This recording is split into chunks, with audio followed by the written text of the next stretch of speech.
Brazil কি পারবে 2026 football বিশ্বকাপ জিতে হেক্সা মিশন পূর্ণ করতে? কিন্তু এই প্রশ্নের উত্তর পাওয়ার আগে আরেকটা বিষয় জানা খুবই জরুরি, আর তা হলো বিগত সময়গুলোতে কেন ব্রাজিল আসলে বিশ্বকাপ জয়ের দাবিদার হিসেবে আস্থার প্রতিদান দিতে পারেনি। চলুন জেনে নেওয়ার চেষ্টা করি। ফুটবল বিশ্বের ইতিহাসে ব্রাজিলের নাম শুনলেই চোখে ভেসে ওঠে এক শিল্প, যোগ বনিত সৌন্দর্য, ফ্লেয়ার, ব্যক্তিগত জাদু, আর এই সব মিলিয়ে ফুটবল যেন শুধু খেলা নয় বরং শিল্প। আসলেই তো তাই ছিল, কিন্তু সময় বদলেছে। একটা সময় আসে যখন যোগ বনিত বা ফ্লেয়ার আর ব্যক্তিগত দক্ষতা দিয়ে ম্যাচ জেতাটা কষ্টসাধ্য হয়ে যায়।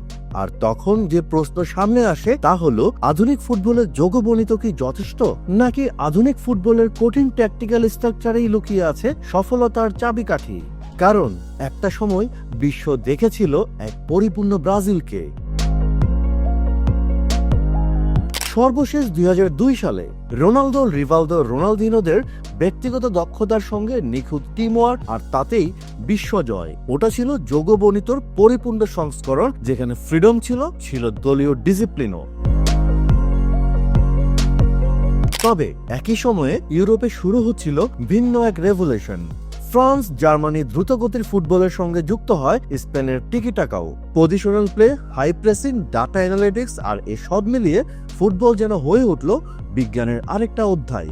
আর এমন অবস্থায় যে প্রশ্ন সবার সামনে আসে তা হলো, সেই বিজ্ঞানকে অবহেলা করেই কি তবে পিছিয়ে পড়ল ব্রাজিল? 2014 বিশ্বকাপে ঘরের মাঠ মারাকানায় জার্মানির কাছে 7-1 গোলে ব্রাজিলের সেই অসহায় আত্মসমর্পণের কথা মনে আছে?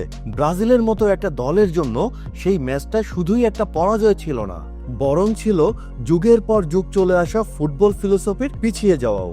এই ম্যাচেই দেখা যায় ডাবল পিভট প্রেসিং রেজিস্ট্যান্স ছিল না, ফুলব্যাকরা ওভারল্যাপ করলে দেখা যাচ্ছিল ডিফেন্সের স্পেস এক্সপোজড হয়ে যাচ্ছে।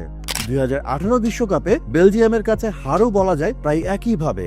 আর তাই বলা যায় অতিরিক্ত ব্যক্তিগত নির্ভরতা, ডিফেন্সিভ অর্গানাইজেশনের অভাব, স্ট্রাকচারের ঘাটতি যেন প্রকটভাবে ফুটে ওঠে ব্রাজিলের খেলায়। মারিও জাগালো থেকে শুরু করে Dunga, Luiz Felipe Scolari, Carlos Alberto Parreira, Mano Menezes, এই কোচরা চেষ্টা করেছিলেন ব্রাজিলের ধারাবাহিকতা ধরে রাখতে। তবে ইউরোপীয় স্পিড এবং টেকনিক্যাল অ্যাডভান্সের সামনে কার্যকর কিছুই করতে পারেনি ব্রাজিলের এই কোচরা। এর মাঝে একবার ব্রাজিলের কোচ হিসাবে দুঙ্গা তো বলেই ফেলেছিলেন, তার কাছে খেলার স্টাইল বা সৌন্দর্যের চেয়ে গুরুত্বপূর্ণ ছিল ব্রাজিলের ম্যাচ জয়। তারপর দৃশ্যপটে আসেন তিতে, আর কোচ হিসেবে দায়িত্ব নিয়ে ব্রাজিলের ফুটবলকে আধুনিক রূপে সাজিয়ে নিতে চেষ্টা করেন তিতে।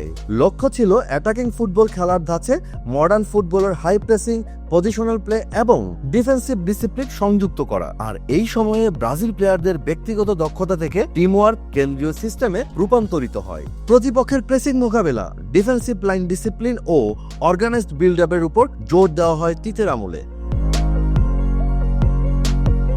এই সময়ে নেইমারকে শুধুমাত্র তার ব্যক্তিগত স্কিল বা ক্যারিশমার জন্য নয়, বরং একজন ট্যাকটিক্যাল ইউনিটে পরিণত করা হয়। ক্যাসিমেরোর মতো মিডফিল্ডার টেকনিক্যাল ও ডিফেন্সিভ শক্তি যোগ করে দলের ভারসাম্য বজায় রাখে। তৃতীয় যুগেই পজিশনাল প্লেয়ের মাধ্যমে খেলোয়াড়রা নির্দিষ্ট জোনে অবস্থান করে নিউমারিক্যাল অ্যাডভান্টেজ তৈরি শুরু করে। এছাড়া ডিফেন্সিভ ট্রানজিশনও আরো অনেক উন্নত করা হয়। ফুলব্যাক ও উইং প্লেয়ারদের ফলো আপের গুরুত্ব বৃদ্ধি পায়, আর এর কারণে প্রতিপক্ষের আক্রমণ থামানোর সঙ্গে সঙ্গেই দল দ্রুত কাউন্টার অ্যাটাক শুরু করতে সক্ষম হয়। ফলে ব্রাজিলের খেলায় দেখা যায় ফ্লুইডিটি, যেখানে অ্যাটাকিং লাইনের খেলোয়াড়রা রোটেশন এবং অফ দ্য বল মুভমেন্ট দিয়েও প্রতিপক্ষের ডিফেন্স লাইন ভাঙতে পারত। এরপরেই আসে 2022 ফুটবল বিশ্বকাপ, যেখানে ব্রাজিল ভক্তদের প্রত্যাশা ছিল আকাশচুম্বী, কিন্তু ভাগ্য সঙ্গ দেয়নি। এরপর টিতে সরে দাঁড়ান। এরপরে রামন মেনজেস, দিনিস ও ডরিভাল জুনিয়ররা চেষ্টা করেন পুরনো ধাঁচ ফিরিয়ে আনতে, কিন্তু কার্যকরভাবে তা সম্ভব হয়নি। আর তখনই দৃশ্যপটে আসেন ইতালিয়ান কিংবদন্তি কোচ কার্লো আনচেলত্তি। আনচেলত্তি তিতে যুগের নীতিগুলোর সঙ্গে নিজের ট্যাকটিক্সের সমন্বয় ঘটান। তিনি সুপারস্টারদের উপর কম নির্ভরতা বজায় রেখে তরুণ খেলোয়াড়দের স্কাউটিং এর পাশাপাশি দলের হয়ে খেলার সুযোগ করে দেন। রাফিনা, ভিনিসিয়াস জুনিয়রদের ব্যক্তিগত দক্ষতাকে দলের ট্যাকটিক্যাল কাঠামোর মধ্যে স্থান দেন। ফলে দেখা যায় ফ্লুইড রোটেশনস, ট্যাকটিক্যাল সাবস্টিটিউশনস এবং সঠিক সময় অফ দ্য বল মুভমেন্ট, যা পুরনো যৌগবর্ণিত ক্রিয়েটিভিটি ও মডার্ন ফুটবলের স্ট্রাকচারের সঙ্গে মিল পাওয়া যায়। বর্তমানে ব্রাজিল যৌগবর্ণিত স্টাইলের সঙ্গে যোগ করছে মডার্ন ফুটবলের সিস্টেম ও টেকনিক। হয়তোবা কিছুটা সময় লাগবে গুছিয়ে নিতে, কিন্তু খুব দ্রুতই এর ফল পাওয়া যাবে বলে বিশ্বাস করছে ব্রাজিল ফুটবল ফেডারেশন। কারণ এস্তেভাও জোয়াও পেদ্রোরা এখন ইউরোপিয়ান ফুটবলে যা করছে তাই তারা জাতীয় দলের হয়ে করবেন। আর আঞ্চলিকের অধীনে এমন টেকনিক্যাল এভলিউশন ব্রাজিলের ফুটবলকে এগিয়ে নিয়ে যাবে বিশ্বকাপ জয়ের পথে, এমনটাই বিশ্বাস করছে ফুটবল ফেডারেশন ও ব্রাজিল ভক্তরা।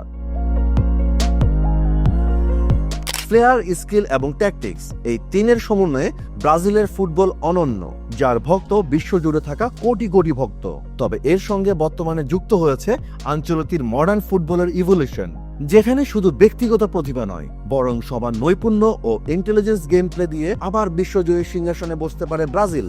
আর সেই ইভলিউশন যদি দ্রুতই হয়ে যায় তবে হয়তোবা 2026 ফুটবল বিশ্বকাপে ব্রাজিল জিতবে তাদের স্বপ্নের হেক্সা বিশ্বকাপ। কারণ ব্রাজিল ফুটবল মানে সেই সংস্কৃতির নাম যেখানে শিল্প আর কৌশল একসঙ্গে নাচে মাঠের সবুজ ঘাসে। তবে কি 2026 হবে ব্রাজিলের বিশ্বকাপ জয়ের বছর, নাকি যোগবর্ণিতর ভক্তরা আবারও হতাশ হয়ে অপেক্ষা করবেন পরের বিশ্বকাপের জন্য? কমেন্টে জানাতে পারেন আপনার গুরুত্বপূর্ণ মতামত।